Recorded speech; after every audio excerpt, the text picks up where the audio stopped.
नमस्कार माननीय Good morning. महोदया। Honorable President, पहले तो मैं अपनी ओर से और अपने देश की ओर से श्री पीटर थॉम्सन जी को इस 71वें अधिवेशन की अध्यक्षता करने के लिए चुने जाने पर बधाई देती हूँ और इसके साथ ही श्री बान की मून जी जो संयुक्त राष्ट्र संघ के महासचिव के तौर पर जिन्होंने सेवाएं की हैं उनको धन्यवाद देती हूँ। अध्यक्ष जी, 1 वर्ष पहले मैंने इसी पवित्र मंच से अंतर्राष्ट्रीय समुदाय के सदस्यों को संबोधित किया था। तब से लेकर आज तक विश्व में बहुत परिवर्तन हुआ है, कुछ अच्छा, कुछ बुरा और कुछ बहुत चिंता देने वाला। ये एक मंच है जहां हम तमाम घटनाक्रमों पर चर्चा करते हैं, आज भी करेंगे, लेकिन चर्चा करते समय ये ज़रूर देखेंगे कि समीक्षा उन कामों की भी हो जो हमने किए हैं और समीक्षा उन कामों की भी हो जो हम नहीं कर पाए हैं। अध्यक्ष जी, इस गरिमामय महासभा में अनेक मुद्दों पर चर्चा हुई है, जैसे AMR के लिए नए टीकों को साझा करना, सस्ती दवाइयों की उपलब्धता को सुनिश्चित करना, प्राकृतिक आपदाओं के जोखिम को कम करने के लिए सैन्य ढांचे को लागू करना, मानव संसाधनों को मुक्त और सुरक्षित आवागमन सुनिश्चित करना और UN पीस कीपिंग फोर्स में सैनिक भेजने वाले देशों के साथ विचार विमर्श करना। समय के अभाव के कारण मैं इन मुद्दों को नहीं दोहराना चाहूँगी, लेकिन कुछ ऐसे मुद्दों का उल्लेख ज़रूर करना चाहूँगी जो अंतर्राष्ट्रीय समुदाय के लिए अत्यंत महत्वपूर्ण हैं। अध्यक्ष जी, आज हमारे सामने सबसे बड़ी चुनौती है विश्व के कोने कोने में फैली हुई गरीबी को मिटाना और ये सुनिश्चित करना कि हम सभी ज़रूरतमंद लोगों तक समृद्धि पहुंचा सकें। हमें ये भी सुनिश्चित करना है कि स्त्रियों और पुरुषों के बीच लैंगिक समानता हो और महिलाओं को सुरक्षा मिले। हम विश्व शांति के लिए कार्य करना है, क्योंकि शांति के बिना समृद्धि नहीं आ सकती। श्री पीटर थॉम्सन इसलिए अभिनंदन के पात्र हैं क्योंकि उन्होंने इन्हीं चुनौतियों के महत्व को समझते हुए इस महासभा के लिए सस्टेनेबल डेवलपमेंट गोल्स यानी टिकाऊ विकास के लक्ष्य को सबसे उच्च प्राथमिकता दी है। 17 लक्ष्य हैं 2030 तक का एजेंडा, लेकिन मुझे आपको कहते हुए खुशी है कि मात्र 2 साल में ही इन 17 में से अधिकतर लक्ष्यों को भारत सरकार ने अपने राष्ट्रीय कार्यक्रमों में शामिल कर लिया है। सैनिटेशन यानी स्वच्छता, उसके अंतर्गत हमने स्वच्छ भारत अभियान छेड़ा है, जिसके अंतर्गत 2 लाख विद्यालयों में 4 लाख शौचालय बनकर तैयार हो गए हैं और काम कर रहे हैं। इसी तरह जेंडर इक्वालिटी, उसके नीचे बेटी बचाओ बेटी पढ़ाओ एक देशव्यापी अभियान बन गया है और महिलाओं ने इसका बीड़ा अपने सर पर उठाया है। हमारे यहाँ लाखों लाख जनप्रतिनिधि महिलाएं चुनकर आई हुई हैं, वो स्वयं इस अभियान को आगे बढ़ा रही हैं। मेक इन इंडिया, जिसका आह्वान प्रधानमंत्री जी ने किया है, उसके कारण विदेशी पूंजी निवेश भी आ रहा है और हमारे अपने बच्चों को रोजगार भी मिल रहा है। एक और बड़ी योजना गरीबों के लिए, जनधन योजना, ये विश्व की सबसे बड़ी वित्तीय समावेशी योजना है। इसके अंतर्गत 25 करोड़ से ज़्यादा गरीब लोगों के बैंक खाते खोले गए हैं। डिजिटल इंडिया बहुत तेज़ी से अपने पैर पसार रहा है।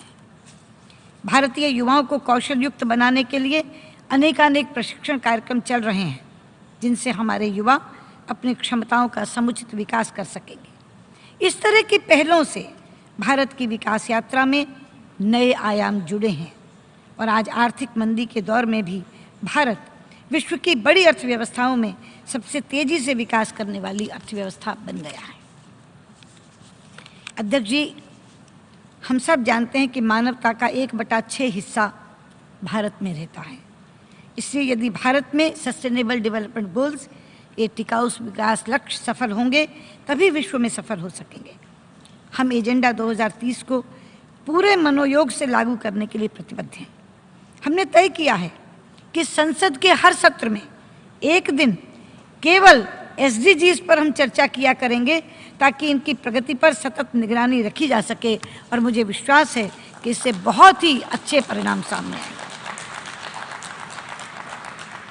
एजेंडा 2030 को सफल बनाने के लिए वैसे तो सभी देश अपनी अपनी सामर्थ्य के अनुसार कार्य कर रहे हैं, लेकिन मैं ये कहना चाहूँगी कि उन्हें अंतर्राष्ट्रीय सहयोग भी मिलता रहेगा तो वो भी इसमें और ज़्यादा सफलता प्राप्त करेंगे। अध्यक्ष जी, मैं दूसरा विषय ले रही हूँ जलवायु परिवर्तन का। जलवायु परिवर्तन एक और ऐसा मुद्दा है जो हमारे सामने एक गंभीर चुनौती बनकर खड़ा है। प्रकृति के पास संपदा तो अपार है, लेकिन उतनी ही जितनी वो मनुष्य की ज़रूरत को पूरा कर सके, इतनी नहीं कि वो उसके लालच का पेट भर सके, क्योंकि लोभ की तो कोई सीमा नहीं होती। इसीलिए हमारे यहाँ हमारे प्रधानमंत्री जी ने एक सिद्धांत दिया है, क्लाइमेट जस्टिस, जलवायु न्याय।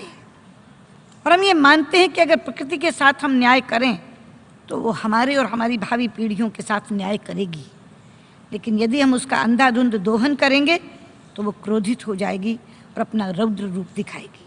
हम देख रहे हैं दुनिया में कई जगह पर प्रकृति अप्राकृतिक हो उठी है, कहीं भयंकर वर्षा, कहीं घनघोर गर्मी, कहीं झंझावात, कहीं सुनामी, कहीं बादलों का फटना।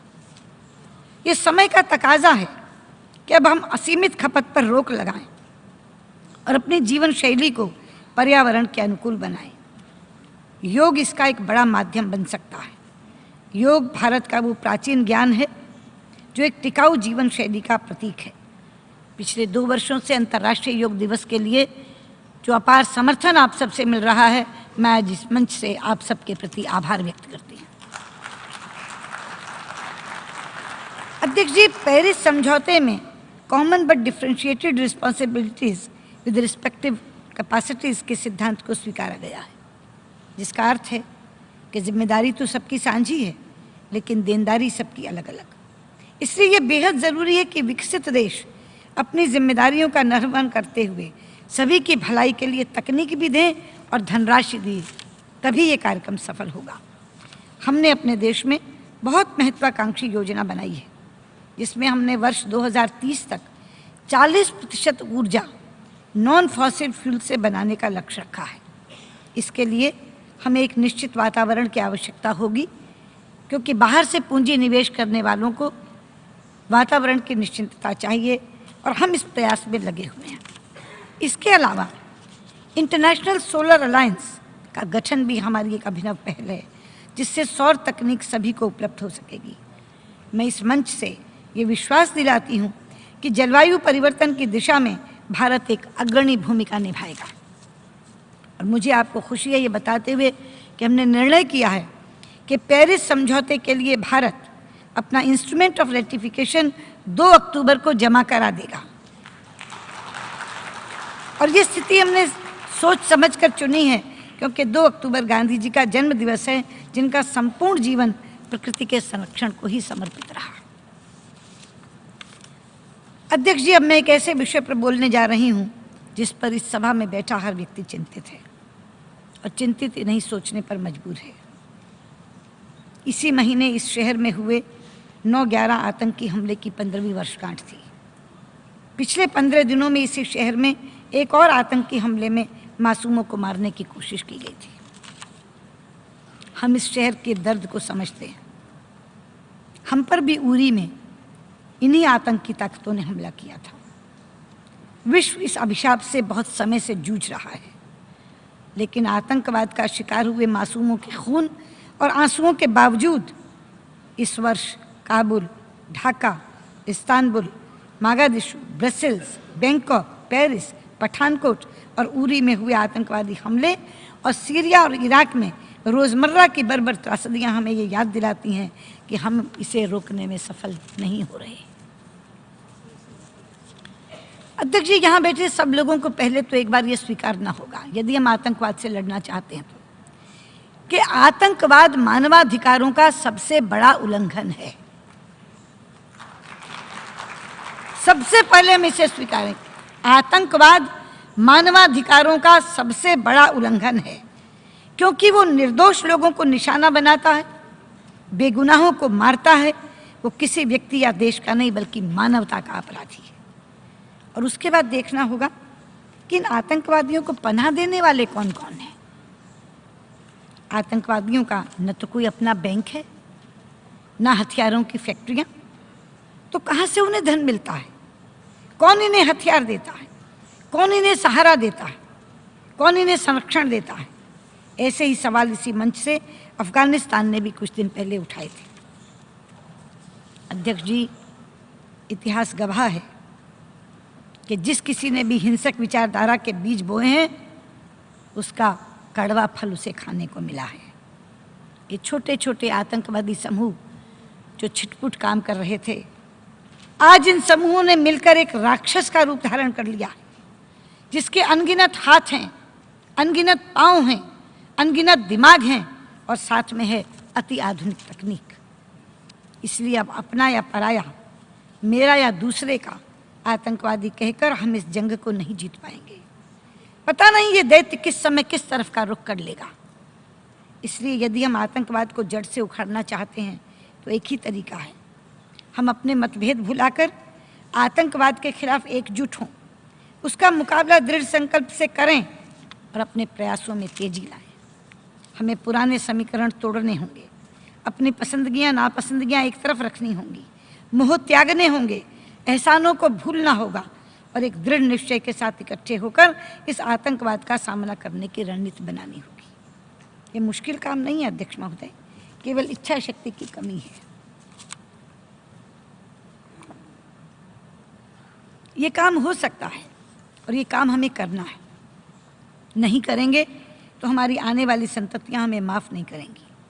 हाँ, यदि कोई देश इस तरह की रणनीति में शामिल नहीं होना चाहता तो फिर हम उसे अलग थलग कर दें। अगर कोई देश इस तरह की रणनीति में शामिल नहीं होना चाहता तो मेरी मांग है कि हम उसे अलग थलग कर दें, क्योंकि दुनिया में ऐसे देश हैं जो बोते भी हैं तो आतंकवाद, उगाते भी हैं तो आतंकवाद, बेचते भी हैं तो आतंकवाद और निर्यात भी करते हैं तो आतंकवाद। आतंकवादियों को पालना कुछ देशों का शौक बन गया है। ऐसे शौकीन देशों की पहचान करके उनकी जवाबदेही सुनिश्चित की जानी चाहिए और ऐसे देशों को भी चिन्हित करना चाहिए जहां संयुक्त राष्ट्र द्वारा प्रतिबंधित आतंकवादी सरेआम जलसे कर रहे हैं, प्रदर्शन निकालते हैं, जहर उगलते हैं और उनके ऊपर कोई कार्रवाई नहीं होती। इसके लिए उन आतंकवादियों के साथ वे देश भी दोषी हैं जो उन्हें ऐसा करने देते हैं। ऐसे देशों की विश्व समुदाय में कोई जगह नहीं होनी चाहिए। अध्यक्ष जी, 21 तारीख को इसी मंच से पाकिस्तान के प्रधानमंत्री ने भारत के संबंध में 2 बातें कही जिनका जवाब देना चाहूँगी। एक तो उन्होंने कहा कि मेरे देश में मानवाधिकार का उल्लंघन हो रहा है। मैं कहना चाहूँगी कि जिनके अपने घर शीशे के हों उन्हें दूसरों पर पत्थर नहीं फेंकने चाहिए। जरा एक बार बगल में झांक कर देख लें क्या हो रहा है बलूचिस्तान में और वो खुद क्या कर रहे हैं वहां। मैं कह सकती हूं यहाँ के आज जो बलूचिस्तान में हो रहा है वो यातनाओं की पराकाष्ठा है। और दूसरी बात उन्होंने कही कि भारत जो शर्तें बातचीत के लिए लगा रहा है वो हमें मंजूर नहीं है। ये समझ नहीं रही कौन सी शर्त, किस शर्त की बात की जा रही है। हमारे शपथ ग्रहण समारोह से पहले जब हमने पाकिस्तान के प्रधानमंत्री को समारोह में आने का न्योता दिया था, आमंत्रण दिया था, तो क्या कोई शर्त रखी थी? मैं स्वयं इस्लामाबाद गई थी और कॉम्प्रिहेंसिव बायलैटरल डायलॉग हमने शुरू किया था इकट्ठे बैठकर। क्या कोई शर्त रखी थी? प्रधानमंत्री मोदी काबुल से दिल्ली आते हुए लाहौर उतर गए थे, कोई शर्त लगा कर गए थे क्या? ये कौन सी शर्तों की बात हो रही है? सच्चाई तो यह है अध्यक्ष जी कि शर्तों के आधार पर नहीं, मित्रता के आधार पर हमने पाकिस्तान के साथ सारे के सारे विवाद सुलझाने की पहल की थी और मित्रता भी सहजता की तरफ जा रही थी। कभी ईद की शुभकामनाएं, कभी क्रिकेट की शुभकामनाएं, कभी स्वास्थ्य के हाल का कुशलक्षेम। हमने 2 बरस में मित्रता का वो पैमाना खड़ा किया जो उससे पहले कभी नहीं था। लेकिन हमें मिला क्या बदले में? पठानकोट। उरी, बहादुर अली, मैं पूछना चाहती हूं, हम शर्तें लगा रहे हैं या आप दूसरी नीयत दिखा रहे हैं?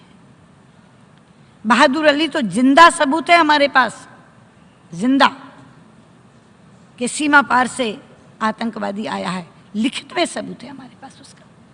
कि मैं एक चीज़ यहाँ बता दूँ, अगर पाकिस्तान ये समझता है कि इस तरह की हरकतें करके या इस तरह के भड़काऊ बयान देकर वो भारत का कोई हिस्सा हमसे छीन सकता है, तो मैं पूरी दृढ़ता और स्पष्टता के साथ यहाँ ये कह देना चाहती हूँ कि आपका ये मंसूबा कभी कामयाब नहीं होगा। कश्मीर भारत का अभिन्न हिस्सा है, जम्मू कश्मीर भारत का अभिन्न हिस्सा है और अभिन्न हिस्सा रहेगा, इसलिए ये ख्वाब देखना छोड़ दें। अध्यक्ष जी, मैंने प्रारंभ में कहा था कि हमने जो काम किए हैं वो तो हम गिनाएंगे ही, जो नहीं किए वो भी गिनाने चाहिए। मैं ऐसे 2 काम गिनाना चाहती हूँ। पहला है CCIT यानी comprehensive convention on international terrorism. सन 1996 से भारत द्वारा ने प्रस्ताव दिया, 20 साल गुजर गए, आज 2016 में भी हम CCIT निष्कर्ष तक नहीं पहुंचा सके। इसी कारण हम कोई ऐसा अंतर्राष्ट्रीय मानक नहीं बना सके हैं जिसके अंतर्गत आतंकवादियों को सजा दी सके या उनका प्रत्यार्पण हो सके। इसीलिए आप सबसे मेरा अनुरोध है कि ये सभा पूरे दृढ़ निश्चय के साथ जल्द CCIT को पारित करें।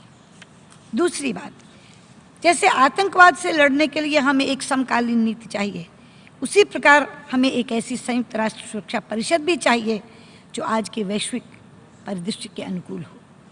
अधिकांश देशों का मानना है कि संयुक्त राष्ट्र 1945 की वैश्विक परिस्थिति के अनुरूप सिर्फ कुछ ही देशों के हितों की रक्षा ना करे, चाहे वो किसी संस्था की बात हो या मुद्दों की। हमें आज की वास्तविकता और चुनौतियों के अनुसार काम करना होगा। आज सुरक्षा परिषद की स्थायी और अस्थायी दोनों सीटों में विस्तार की आवश्यकता है, जिससे सुरक्षा परिषद समकालीन बन सके। मेरा अनुरोध है कि इस आम सभा की इच्छा अनुसार IGN प्रक्रिया जो टेक्स्ट बेस्ड निगोशिएशन शुरू हुई है उसको हम जल्दी प्रारंभ करें। यदि ये दोनों चिर प्रतीक्षित कार्य आपके इस कार्यकाल में हो जाते हैं तो मैं कह सकती हूँ कि संयुक्त राष्ट्र सभा का ये 71वां अधिवेशन बहुत ही सार्थक साबित होगा। अध्यक्ष जी, 21वीं सदी पर शुरुआत से ही अशांति और हिंसा का साया रहा है, परंतु मिलजुल कर प्रयास करने से हम इसे मानव सभ्यता के इतिहास में एक स्वर्णिम युग में बदल सकते हैं। लेकिन भविष्य में क्या होगा ये इस बात पर निर्भर करता है कि हम आज क्या करते हैं। बहुत बहुत धन्यवाद।